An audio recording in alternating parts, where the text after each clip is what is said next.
பாரம்பரிய உணவுக்கு பெயர் போனது இந்த பனை வெல்லம். இத கருப்பட்டின்னு சொல்லுவாங்க. எண்ணிக்கையில இல்லாத மருத்துவ குணங்கள் இந்த கருப்பட்டியில நிறைஞ்சிருக்கு. நம்ம வீட்டு உணவுகளை சுவைப்படுத்துற இந்த கருப்பட்டிக்கு பின்னாடி பெரிய மனித உழைப்பே இருக்கு.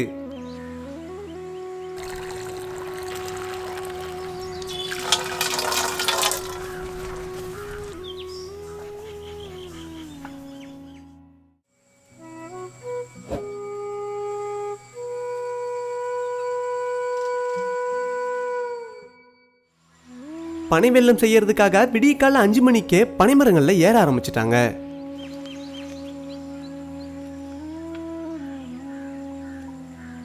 பனைமரங்கள்ல கட்டி வச்சிருக்க முட்டியில இருக்க பதனிகளை சேகரிக்க ஆரம்பிச்சிடலாம். முட்டியில இருக்க பதனியை சேகரிச்சுட்டு முட்டியை சுத்தம் பண்ணிடுவாங்க. முட்டியை சுத்தம் பண்ணிட்டு இதுக்காகவே தயார் பண்ணி வச்சிருக்க சுண்ணாம்பையும் தடவிடுவாங்க.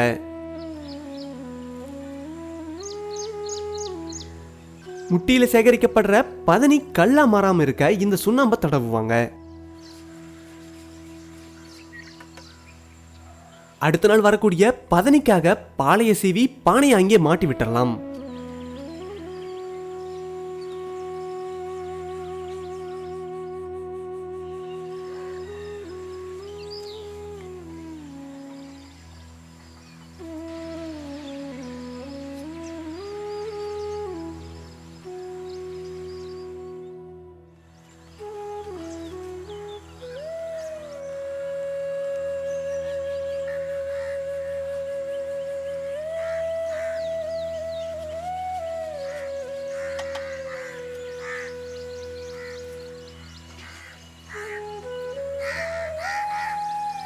இப்ப ஏறக்குறைய 20 மரங்கள்ல இருந்து பதனிகளை சேகரிச்சுக்கிட்டாச்சு.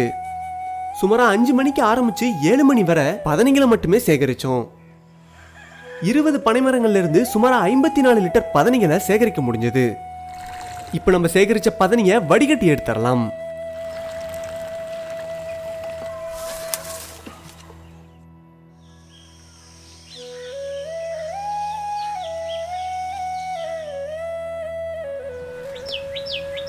நம்ம சேகரிச்ச பதனில சுண்ணாம்பு அதிகமா இருந்தாலோ கம்மியா இருந்தாலோ கருப்பட்டி செய்ய தகுந்த பதத்துக்கு இருக்காது.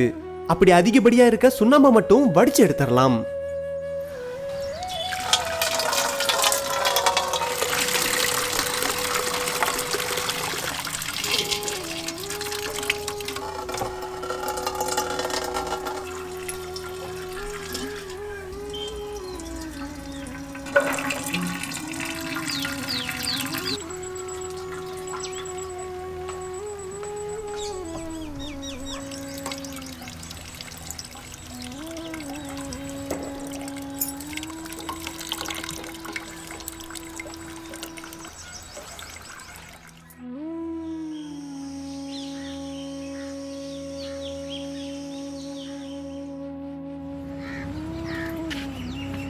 இப்ப கருப்பட்டி வெல்லம் செய்யறதுக்காக வடிகட்டி வச்சிருந்த பதனியை கொப்பரையில ஊத்திடலாம்.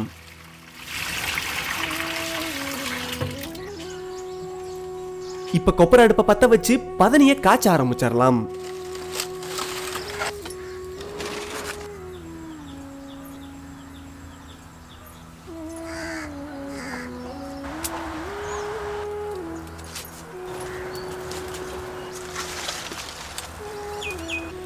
நம்ம கொப்பரையில ஊத்தின பதனி எல்லாம் இப்ப கொதிக்க ஆரம்பிச்சிருச்சு. இப்படி பதனி நல்லா கொதிக்கும் போது நுரையா தனியா பிரிஞ்சு வர ஆரம்பிச்சிடும். அந்த நுரைய எல்லாத்தையும் வடிச்சு எடுத்துடலாம்.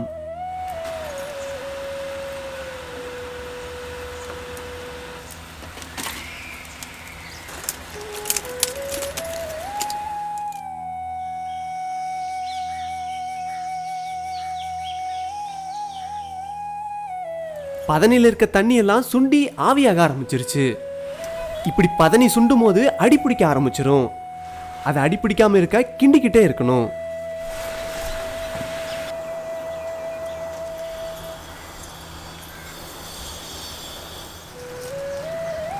பதனி நல்லா சுண்டி போனதால நுர வர ஆரம்பிச்சிருச்சு. அதுக்காக ஒரு கைப்பிடி அளவு கொட்டமுத்தை எடுத்து நல்லா அரைக்க ஆரம்பிச்சிடலாம்.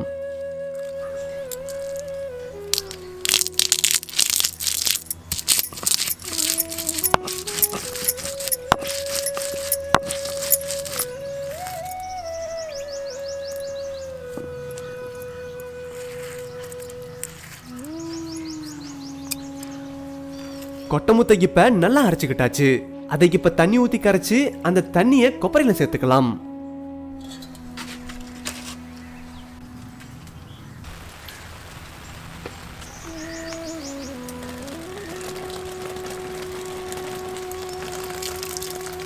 இப்படி கொட்டமுத்து சாறு சேர்க்கறதால நொர அடங்குறது மட்டும் இல்லாம கருப்பட்டிக்கு ஏத்த சரியான பதமும் வரும்.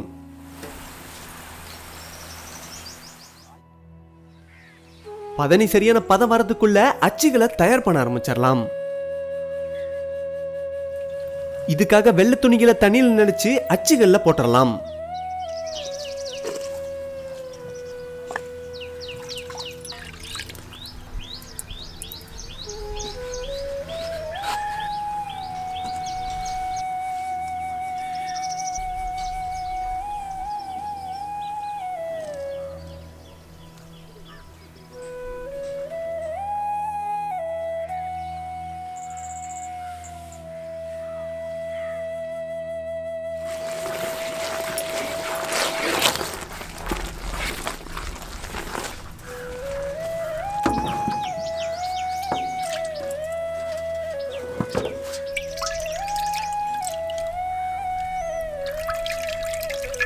பதனி இப்ப வெள்ளத்துக்கு ஏத்த சரியான பதத்துக்கு வந்துருச்சு.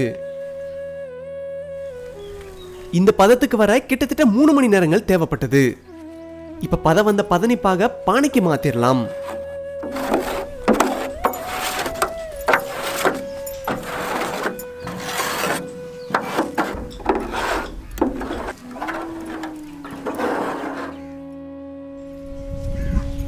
இப்ப பானையில மாத்தின பாவை கிண்டிக்கிட்டே இருக்கணும். அப்பதான் பாகு சரியான சூடு பதத்துக்கு வரும்.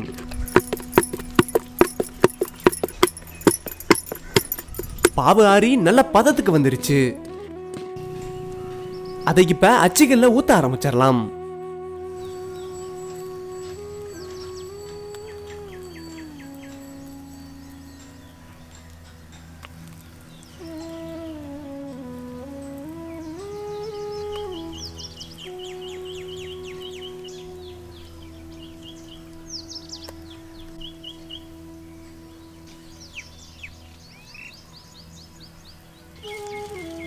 எல்லா அச்சுகளையும் பதனிப்பாவை ஊத்திக்கிட்டாச்சு.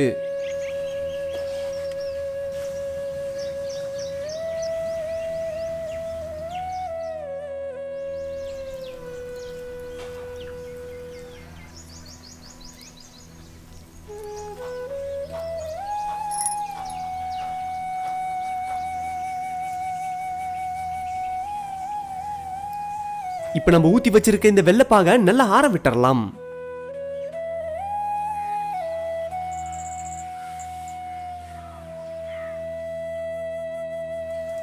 சுமாரா 1 மணி நேரம் நல்லா ஆறின பிறகு வெள்ளத்தை அச்சில இருந்து தனியா பிரிச்சு எடுக்க ஆரம்பிச்சிடலாம்.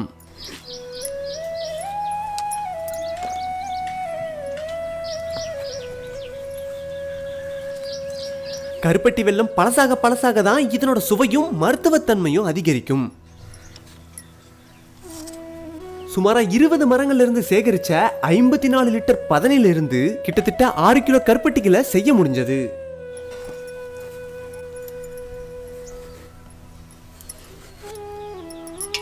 பதனிய கருப்பட்டியா மாத்த கிட்டத்தட்ட 10 மணி நேரங்கள் தேவைப்பட்டது. சக்கரை நோய் இருக்கவங்க கூட இந்த கருப்பட்டியை தாராளமா சாப்பிடலாம். சர்க்கரைக்கு பதிலாக இதை பயன்படுத்தும் போது சக்கரை நோய் வராம தடுக்கும்.